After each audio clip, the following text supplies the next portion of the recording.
ಕಾಗೇರಿಗೆ ಸಿಗ್ತಾ ಇಲ್ಲ ಬಿಜೆಪಿ ಶಾಸಕರು ಮತ್ತು ಸಂಸದರ ಬೆಂಬಲ. ವಿಶ್ವೇಶ್ವರ ಹೆಗಡೆ ಕಾಗೇರಿಯವರು ಉತ್ತರ ಕನ್ನಡ ಲೋಕಸಭಾ ಕ್ಷೇತ್ರದ ಬಿಜೆಪಿ ಅಭ್ಯರ್ಥಿ. ಆದರೆ ಅವರಿಗೆ ಯಾರ ಕಡೆಯಿಂದಲೂ ಕೂಡ ಸರಿಯಾದ ಬೆಂಬಲ ಸಹಕಾರ ಸಿಗ್ತಾ ಇಲ್ಲ. ಶಾಸಕರು ಸಂಸದರ ಬೆಂಬಲ ಸಿಗ್ತಾ ಇಲ್ಲ. ಕಾಗೇರಿಗೆ ಶಾಸಕರು ಮತ್ತು ಸಂಸದರನ್ನ ಮನವೊಲಿಸೋದೇ ಇಲ್ಲಿ ಬಹುದೊಡ್ಡ ಸವಾಲಾಗಿ ಪರಿಣಮಿಸಿದೆ. ಶಾಸಕರಿಗೆ ಫೋನ್ ಮಾಡಿದ್ರೆ ರಿಸೀವ್ ಮಾಡೋದಿಲ್ಲ. ಮನೆ ಹತ್ರ ಹೋದ್ರೆ ಗೇಟ್ ಓಪನ್ ಮಾಡ್ತಾ ಇಲ್ಲ ಸಂಸದ ಅನಂತಕುಮಾರ್ ಹೆಗಡೆ. ಅರ್ಧ ಗಂಟೆ ಕಾದ್ರೂ ಕೂಡ ಸೌಜನ್ಯಕ್ಕಾದ್ರೂ ಸಂಸದರು ಕರೆದು ಮಾತನಾಡಿಸಿಲ್ಲ ಅನ್ನೋ ವಿಚಾರ ಇಲ್ಲಿ ಬೆಳಕಿಗೆ ಬಂದಿರೋದು. ವಿಶ್ವೇಶ್ವರ ಹೆಗಡೆ ಕಾಗೇರಿಯವರಿಗೆ ಈ ಬಾರಿ ಉತ್ತರ ಕನ್ನಡ ಲೋಕಸಭಾ ಕ್ಷೇತ್ರದ ಟಿಕೆಟ್ ಅನ್ನ ಕೊಡಲಾಗಿದೆ. ಆದರೆ ಯಾರೂ ಕೂಡ ಅವರ ಬೆನ್ನಿಗೆ ನಿಲ್ತಾ ಇಲ್ಲ ಅನ್ನೋ ವಿಚಾರಗಳು ಕೂಡ ಬೆಳಕಿಗೆ ಬರ್ತಾ ಇದೆ. ಅನಂತಕುಮಾರ್ ಹೆಗಡೆಯವರು ಕಳೆದ 30 ವರ್ಷಗಳಿಂದ ಉತ್ತರ ಕನ್ನಡ ಲೋಕಸಭಾ ಕ್ಷೇತ್ರವನ್ನ ಪ್ರತಿನಿಧಿಸಿದ್ರು. ಈ ಬಾರಿ ಬದಲಾವಣೆ ಅಂತ ಹೇಳಿ ಕಾಗೇರಿಯವರಿಗೆ ಟಿಕೆಟ್ ಅನ್ನ ಹೈಕಮಾಂಡ್ ಕೊಟ್ಟಿದೆ. ಎಲ್ಲರೂ ಕೂಡ ಒಗ್ಗಟ್ಟಿನಿಂದ ಹೋಗಬೇಕಿತ್ತು, ಆದರೆ ಆ ಲಕ್ಷಣ ಕಾಣಿಸ್ತಾ ಇಲ್ಲ.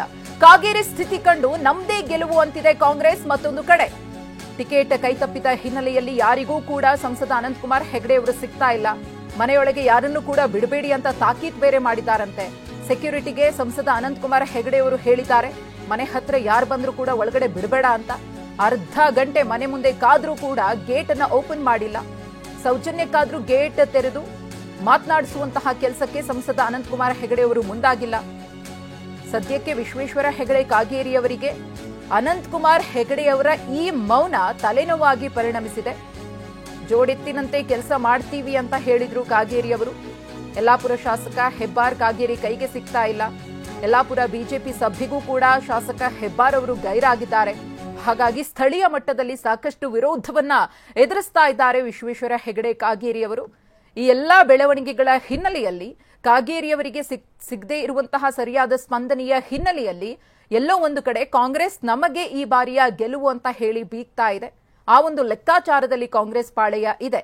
ಒಂದು ಕಡೆ ಅನಂತಕುಮಾರ್ ಹೆಗಡೆಯವರು ಯಾರಿಗೆ ಟಿಕೆಟ್ ಅನ್ನ ಕೊಟ್ಟರು ಕೂಡ ನಾವು ಕೆಲಸವನ್ನ ಮಾಡ್ತೀವಿ ಅಂತ ವಿಶ್ವಾಸವನ್ನು ವ್ಯಕ್ತಪಡಿಸಿದ್ರು. ಇತ್ತೀಚೆಗಷ್ಟೇ ಒಟ್ಟೊಟ್ಟಿಗೂ ಕೂಡ ಕಾಣಿಸಿಕೊಂಡಿದ್ರು. ಆದ್ರೆ ಏಕಾಏಕಿ ಏನಾಯ್ತು ಗೊತ್ತಿಲ್ಲ.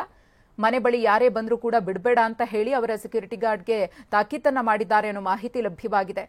ಪಕ್ಷವನ್ನ ಸಂಘಟಿಸಬೇಕು, ಪ್ರಚಾರ ಕಾರ್ಯದಲ್ಲಿ ತೊಡಗಿಸಿಕೊಳ್ಬೇಕು ಅಂದ್ರೆ ಸ್ಥಳೀಯ ಮಟ್ಟದಲ್ಲಿ ಸಿಗದೇ ಇರುವಂತಹ ಬೆಂಬಲದಿಂದಾಗಿ ಕಾಗೇರಿಯವರು ಕಂಗೆಟ್ಟಿದ್ದಾರೆ. ಈ ಕುರಿತು ಮತ್ತಷ್ಟು ಮಾಹಿತಿಯನ್ನ ಕೊಡ್ತಾರೆ ನಮ್ಮ ಪ್ರತಿನಿಧಿ ಸೂರಜ್. ಎಲ್ಲೋ ಒಂದು ಕಡೆ ಅನಂತಕುಮಾರ್ ಹೆಗಡೆಯವರು ಕಾಗೇರಿಯವರ ಬೆನ್ನಿಗೆ ನಿಂತ್ಕೊಂಡು ಪಕ್ಷಕ್ಕೋಸ್ಕರ ಅವರು ದುಡಿತಾರೆ, ಗೆಲ್ಲಿಸ್ಕೊಂಡು ಬರ್ತಾರೆ ಅನ್ನೋ ವಿಶ್ವಾಸ ಇತ್ತು. ಆದ್ರೆ ಏಕಾಏಕಿ ಏನಾಯ್ತು ಅಂತ ಅನಂತಕುಮಾರ್ ಹೆಗಡೆಯವರಿಗೆ ಮನೆ ಹತ್ರ ಯಾರನ್ನೂ ಬಿಟ್ಕೋತಾ ಇಲ್ಲ. ಜೊತೆಗೆ ಸ್ಥಳೀಯ ಮಟ್ಟದಲ್ಲೂ ಯಾಕೆ ಅಪಸ್ವರ ಬಿಜೆಪಿ ಪಾಳೆಯದಲ್ಲಿ? ಮಧುಶ್ರೀ, ಪ್ರಮುಖವಾಗಿ ಏನಂದ್ರೆ ಅನಂತಕುಮಾರ್ ಹೆಗಡೆ ಈ ಹಿಂದೆ 6 ಬಾರಿ ಸತತವಾಗಿ ಗೆದ್ದಿದ್ರು. ಮತ್ತೆ 7ನೇ ಬಾರಿಯೂ ಸಹಿತ ತನಗೆ ಟಿಕೆಟ್ ಸಿಗುತ್ತೆ ಎಂಬ ಬಹಳ ವಿಶ್ವಾಸದಲ್ಲಿ ಕಳೆದ 1-2 ತಿಂಗಳಿನಿಂದ ಕ್ಷೇತ್ರದಾದ್ಯಂತ ಓಡಾಡಿ ಪ್ರಚಾರವನ್ನು ಸಹಿತ ಆರಂಭ ಮಾಡಿದ್ರು. ಆದ್ರೆ ಕೊನೆಯ ಹಂತದಲ್ಲಿ ಅವರಿಗೆ ಟಿಕೆಟ್ ಕೈತಪ್ಪಿದ ಹಿನ್ನೆಲೆಯಲ್ಲಿ ಬಹಳಷ್ಟು ಅಸಮಾಧಾನವಾಗಿದೆ. ಅಷ್ಟೇ ಅಲ್ಲದೆ ಕಾಗೇರಿ ಮತ್ತೆ ಅನಂತಕುಮಾರ್ ಹೆಗಡೆ ಅವರ ನಡುವಿನ ಸಂಬಂಧವೂ ಸಹಿತ ಅಷ್ಟಕ್ಕಷ್ಟೇ ಇತ್ತು. ಅವರು ಅನಂತಕುಮಾರ್ ಹೆಗಡೆ ಈ ಹಿಂದೆ ಪಕ್ಷದ ವೇದಿಕೆಯಲ್ಲೂ ಸಹಿತ ಬಹಳಷ್ಟು ನೇರವಾಗಿ ಅವರು ಪಕ್ಷದ ನಾಯಕರಿಗೆ ಹೇಳಿದ್ರು, ಯಾವುದೇ ಕಾರಣಕ್ಕೂ ಸಹಿತ ಕಾಗೇರಿ ಅವರಿಗೆ ಟಿಕೆಟ್ ಕೊಡಬಾರದು ಅಂತಾನು ಸಹಿತ ಹೇಳಿದ್ರು. ಆದ್ರೆ ಕೊನೆಗೆ ಕಾಗೇರಿ ಅವರಿಗೆ ಟಿಕೆಟ್ ಕೊಟ್ಟ ಹಿನ್ನೆಲೆಯಲ್ಲಿ ಅನಂತಕುಮಾರ್ ಹೆಗಡೆ ಅವರು ಬಹಳಷ್ಟು ಅಸಮಾಧಾನ ಆಗಿದ್ದಾರೆ ಅಂತ ಹೇಳ್ಬೋದು. ಅಷ್ಟೇ ಅಲ್ಲದೆ ಕಾಗೇರಿ ಅವರು ಟಿಕೆಟ್ ಸಿಕ್ಕ ನಂತರ TV9ಗೆ ಮಾತನಾಡುವ ಸಂದರ್ಭದಲ್ಲಿ ಒಂದು ಮಾತನ್ನು ಹೇಳಿದ್ರು, ನಾನು ಮತ್ತೆ ಅನಂತಕುಮಾರ್ ಹೆಗಡೆ ಜೋಡೆತ್ತಿನಂತೆ ಈ ಬಾರಿ ಚುನಾವಣೆಯಲ್ಲಿ ಕೆಲಸ ಮಾಡ್ತೀವಿ, ಮೋದಿ ಅವರನ್ನ ಪ್ರಧಾನಿ ಮಾಡುವಲ್ಲಿ ಇಬ್ರು ಕೂಡಿ ಕೆಲಸ ಮಾಡ್ತೀವಿ ಅಂತ ಹೇಳಿದ್ರು. ಆದ್ರೆ ಕಾಗೇರಿಯವರು ಆ ನಿಟ್ಟಿನಲ್ಲಿ ಅನಂತಕುಮಾರ್ ಹೆಗಡೆ ಅವರಿಗೆ ಮಾತನಾಡುವುದಕ್ಕೆ ಪ್ರಯತ್ನ ಮಾಡಿದ್ರು. ಆದ್ರೆ ಇದುವರೆಗೂ ಒಮ್ಮೆ ಬಾರಿಯೂ ಸಹಿತ ಮಾತನಾಡುವುದಕ್ಕೆ ಅವಕಾಶ ಸಿಕ್ಕಿಲ್ಲ ಅಂತಾನು ಸಹಿತ ಕಾಗೇರಿ ಅವರು ಹೇಳಿದ್ದಾರೆ. ಅಷ್ಟೇ ಅಲ್ಲದೆ ಕಾಗೇರಿ ಅವರು ಅನಂತಕುಮಾರ್ ಹೆಗಡೆ ಅವರ ಮನೆ ಹತ್ರ ಹೋಗುವುದು ಸಹಿತ ಪ್ರಯತ್ನ ಮಾಡಿದ್ರು. ಆದ್ರೆ ಮನೆ ಹತ್ರ ಹೋದಾಗಲೂ ಸಹಿತ ಅನಂತಕುಮಾರ್ ಹೆಗಡೆ ಅವರು ಅವರಿಗೆ ರೆಸ್ಪಾನ್ಸ್ ಮಾಡಿಲ್ಲ ಎಂಬ ಮಾಹಿತಿಯೂ ಸಹಿತ ಇದೆ. ಹಾಗಾಗಿ ಎಲ್ಲೋ ಒಂದು ಕಡೆಗೆ ಅನಂತಕುಮಾರ್ ಹೆಗಡೆ ಅವರು ಮುಂದಿನ ದಿನಗಳಲ್ಲಿ ಕಾಗೇರಿ ಅವರ ಪರವಾಗಿ ಪ್ರಚಾರ ಮಾಡುವುದಿಲ್ಲ ಎಂಬುದು ಬಹಳ ಸ್ಪಷ್ಟವಾಗಿ ಗೊತ್ತಾಗ್ತಾ ಇದೆ. ಅಷ್ಟೇ ಅಲ್ಲದೆ ಮುಂದಿನ ದಿನಗಳಲ್ಲಿ ಈ ರೀತಿಯಾಗಿ ಸೈಲೆಂಟ್ ಆಗಿ ಅನಂತಕುಮಾರ್ ಹೆಗಡೆ ಅವರು ಇದ್ದಿದ್ದೇ ಆದಲ್ಲಿ ಬಹಳಷ್ಟು ದೊಡ್ಡ ಮಟ್ಟದಲ್ಲಿ ಬಿಜೆಪಿಗೆ ಹೊಡೆತ ಬೀಳುತ್ತೆ ಎಂಬುವ ಅನುಮಾನವೂ ಸಹಿತ ಕಾಡ್ತಾ ಇದೆ. ಯಾಕಂದ್ರೆ ಈ ಹಿಂದೆ ವಿಧಾನಸಭಾ ಚುನಾವಣೆಯಲ್ಲಿ ಸಹಿತ ಅನಂತಕುಮಾರ್ ಹೆಗಡೆ ಅವರು ಯಾವುದೇ ಅಭ್ಯರ್ಥಿಗಳ ಪರವಾಗಿ ಪ್ರಚಾರ ಮಾಡದೆ ಸೈಲೆಂಟ್ ಆಗಿ ಇದ್ದ ಹಿನ್ನೆಲೆಯಲ್ಲಿ ಶಿರಸಿ ಮತ್ತೆ ಕಾರವಾರದಲ್ಲಿ ಬಹಳಷ್ಟು ಕಡಿಮೆ ಅಂತರದಲ್ಲಿ ಅಭ್ಯರ್ಥಿಗಳು ಸೋತಿದ್ರು. ಈ ವಿಚಾರವಾಗಿ ಈ ಹಿಂದೆ ರೂಪಾಲಿ ನಾಯಕ್ ಅವರು ಸಹಿತ ಹೇಳಿದ್ರು, ಏನಂದ್ರೆ ಅನಂತಕುಮಾರ್ ಹೆಗಡೆ ಅವರನ್ನ ಪ್ರಚಾರಕ್ಕೆ ಬರಬೇಕಿತ್ತು ಅಂತ.